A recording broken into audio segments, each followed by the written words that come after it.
Pragmao din ang garrison na ikuraw na siya mga ka-golden.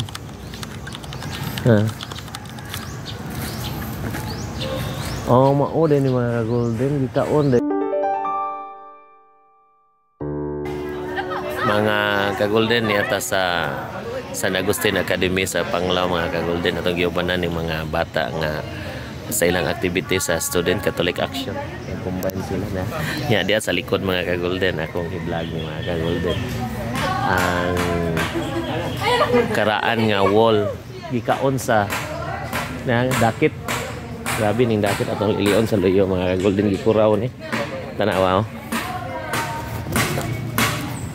Mao ni ang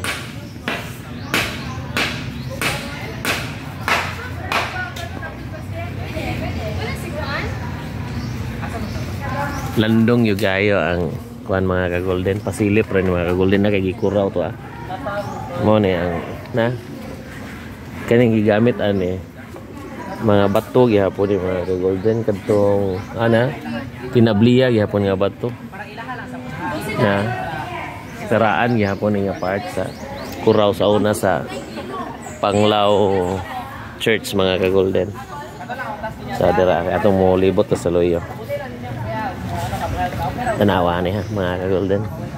Nagi kuraw nila mga ka-golden possible na ay mananap gapuyo ani. How ba or has. Ginluan mga ka-golden.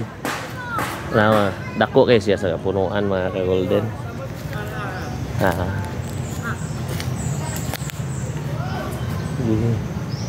Libutan gikaon niya ang structure mga ka-golden. O diha day sa building ani mga ka-golden.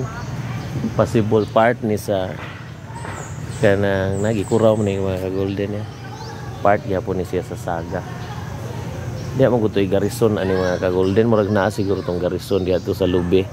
Mura ba og kanang kuan ba kampo or fort mga ka-golden.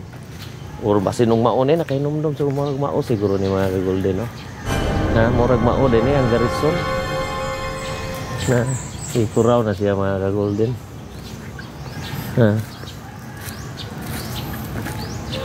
Mao din ni mga ka-golden gitaon dai siya sa kahoy nga dakit. No, mo ni iyang ani kwantong mga masket nila mga ka-golden tanawa. Nay buho. Kaning buho mga ka-golden ana nila ipaslak ng ilahang armas.